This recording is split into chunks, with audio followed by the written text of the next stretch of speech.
নমস্কার, অমৃত সুরলহরীতে সবাইকে স্বাগত জানাই। আমি সুপ্রিয়া।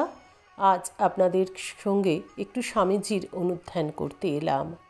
আজ যে বেলুড় মঠে আমরা যাই, সেই বেলুড় মঠ কিভাবে একটু একটু করে মহাতীর্থ হয়ে উঠল এবং এই বেলুড় মঠের বুকে ঠাকুর কিভাবে বিরাজ করছেন আমরা শুনব সেই কথা। এই বেলুড় মঠে গিয়ে আমরা কত শান্তি পাই, কত স্বস্তি পাই।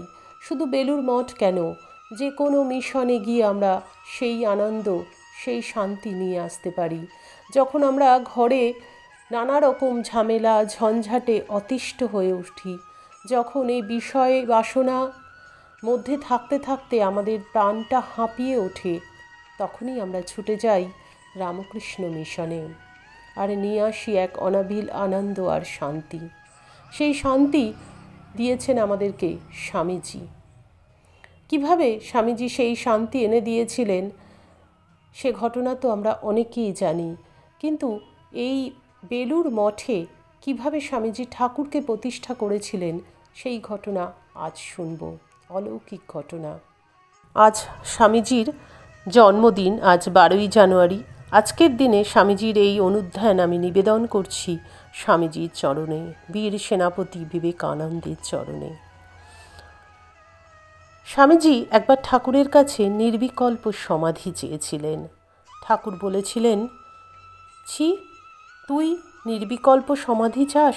শুধু তোর নিজের কথা ভাবিস? পারলে একটা বটগাছ হোস, পথিক এসে ছায়া পাবে, শান্তি পাবে। যাবার সময় হয়তো একটা ডাল ভেঙে নিয়ে যাবে, কত পাখি বাসা বাঁধবে, মলমূত্র ত্যাগ করে নোংরা করবে, কত লতা পরজীবীর মতো গজাবে তোকে ঘিরে। কিছু যায় আসে না, বটগাছ বটগাছই, তার মহিমা একটা ডাল ভাঙলে কিছু কমে না। পাখির মলমূত্রের নোংরাও কিছু মনে আসে না। ধ্বংস হয়ে গেলেও ইতিহাসের বুকে লেখা থাকে, এখানে একটি বটবৃক্ষ আছে। অসাধারণ কথা। এই বটবৃক্ষ স্বামীজি হয়ে উঠেছেন। স্বামীজি ঠাকুরের কথা রেখেছেন। যখন স্বামীজি ঈশ্বর খুঁজে বেড়াচ্ছেন যে ঈশ্বর কোথায় আছে, নাস্তিক ছিলেন স্বামীজি, ঘোর নাস্তিক, সেই স্বামীজিকেই ঠাকুর কিন্তু তৈরি করেছিলেন। কিভাবে? তার অন্তরে সেই ঈশ্বরের অস্তিত্ব জাগিয়ে দিয়েছিলেন। বলেছিলেন শিবজ্ঞানে জীব সেবা করার কথা। যখন জীবনের শেষ দিন, ঠাকুরের দেহ অবসানের সময়, তখন চারিদিকে বিপদের ছায়া। সেই সময় একদিন নরেন্দ্রনাথ শ্রীরামকৃষ্ণের বিছানার পাশে বসে আছেন। হঠাৎ তার মনে হলো, এই ভীষণ দুরারোগ্য ব্যাধির মধ্যেও ঠাকুর যদি বলতে পারেন যে তিনি শ্রী শ্রী ভগবানের অবতার, তাহলে আমি তাকে অবতার বলে বিশ্বাস করব, নতুবা নয়।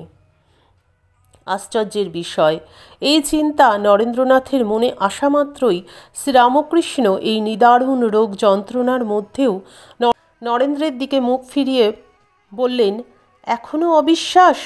যে রাম, যে কৃষ্ণ, সেই ইদানিং রাম ও কৃষ্ণ, তবে তোর বেদান্তের দিক দিয়ে নয়। নরেন্দ্রনাথ তখন অনুতপ্ত হলেন ও লজ্জিত হলেন। তিনি উপলব্ধি করেছিলেন ঠাকুরই সব, ঠাকুরই যুগ যুগ ধরে অবতার হয়ে এসেছেন এই ধরাধামে জীবের কল্যাণের জন্য। স্বামীজি বলেছেন, রামকৃষ্ণের দেহ অবসানের পরে আমি সন্ন্যাসী হয়েছি। তিনি বিবেকানন্দকে দেখে যাননি, তিনি শুধু তার নরেনকে চিনতেন। ভালোবাসার সেই বন্ধন আমি সন্ন্যাসী হয়েও কাটিয়ে উঠতে পারিনি। সব বন্ধন ছিন্ন করেছি, একটি বন্ধন পারিনি। রামকৃষ্ণ যতদিন জীবিত ছিলেন আমি সন্ন্যাসী হতে পারিনি। তিনি দীক্ষা দিয়েছিলেন আমাকে, সন্ন্যাসের দীক্ষা। কিন্তু সর্বত্যাগী সন্ন্যাসী হয়ে কিছুতেই তার চোখের আড়ালে আমি যেতে দিইনি নিজেকে, হতে দিইনি নিঃসঙ্গ পরিব্রাজক। বড্ড যে ভালোবাসতেন তিনি আমাকে। আমি সন্ন্যাসী হয়ে চলে গেলে তার চোখের জল পড়ত। আমি জননী ভুবনেশ্বরীর চোখের জল ফেলতে পেরেছি, হতে পেরেছি সন্ন্যাসী, কিন্তু রামকৃষ্ণকে কষ্ট দিতে পারিনি, তাকে কষ্ট দিতে পারিনি। তাকে কষ্ট দেওয়ার কষ্ট আমি সহ্য করতে পারতাম না। আমি শুধুই নরেন। প্রত্যেকটি কথাই অসাধারণ। ঠাকুর স্বামীজিকে যতটা ভালোবাসতেন, স্বামীজিও কিন্তু ঠাকুরকে ঠিক ততটাই ভালোবাসতেন। কেউ যদি কিছু এসে বলতেন ঠাকুরকে, ঠাকুর শুনতেন না স্বামীজি প্রসঙ্গে, যে কোনো কথাই তাদেরকে সহ্য করতে পারতেন না। বলতেন, যদি নরেনের সম্বন্ধে কোনো কথা বলবি তাহলে তোরা আমার কাছে আসবি না। ঠাকুর ও স্বামীজির মধ্যে ছিল এরকমই একটি সম্পর্ক। তো ঠাকুর একদিন বলেছিলেন, নরেন, তুই আমাকে যেখানে নিয়ে যাবি মাথায় করে আমি সেখানেই যাব। পূজনীয় স্বামী শুদ্ধানন্দ মহারাজজি বলেছিলেন, যেদিন মঠের জমির দখল নেওয়া হলো তখন ওখানে একটা নিম গাছ ছিল। নীলাম্বর বাবুর বাড়ি থেকে ঠাকুরের ছবি, আত্মারামের কৌটো স্বামীজি মাথায় করে বয়ে এনে পূজা করলেন। নিজের হাতে পায়েস রেঁধে ভোগ দিলেন। ঠাকুরকে ঠাকুর ঘরে প্রতিষ্ঠা করে বলছেন, যা শুদ্ধানন্দজি মহারাজ বাইরে থেকে শুনেছিলেন। ঠাকুর, তুমি বলেছ আমি যেখানে তোমাকে রাখব তুমি সেখানে থাকবে। বলো, তুমি এখানে অর্থাৎ বেলুর মঠে থাকবে কি না? উত্তর এলো, হ্যাঁ থাকব। স্বামীজি বললেন, বলো তুমি এখানে থেকেই জগতের কল্যাণ করবে কি না? ঠাকুর বললেন, হ্যাঁ। স্বামীজি বললেন, তুমি এ স্থান ছেড়ে চলে যাবে না তো? ঠাকুর উত্তর দিলেন, না। তখন স্বামীজি বললেন, আমি জগতের কল্যাণের জন্য এই মঠ স্থাপন করলাম। সেদিন স্বামীজি সারা রাত ঠাকুর ঘরে ছিলেন। যখন নেমে এলেন, সে কি চেহারা! কখনো ফুপিয়ে ফুপিয়ে কাঁদছেন, 1 ঘন্টা ধরে গান করলেন স্বামীজি, মা তং হি তারা। সত্যি চোখের জলে ভেসে যেতে হয় এই সমস্ত কথা, এই সমস্ত ঘটনাগুলো শুনলে। আজ আমরা বেলুর মঠে গিয়ে কত শান্তি পাচ্ছি, কত কি পাচ্ছি, কিন্তু সেদিনের স্বামীজির সেই কষ্ট, সেই যন্ত্রণা কিন্তু আমরা উপলব্ধি করতে পারিনি।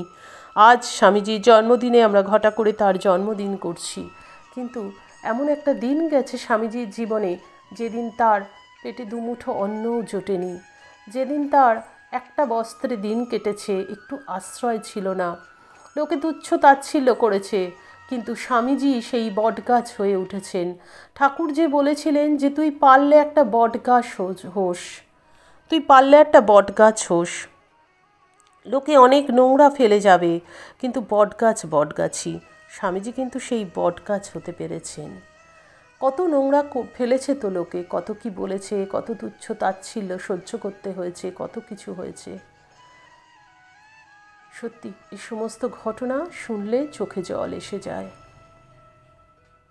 স্বামীজির জীবনের সেই কষ্ট ভাবলে চোখে জল আসে, ঠাকুর মায়ের জীবনের কষ্ট ভাবলে চোখে জল আসে।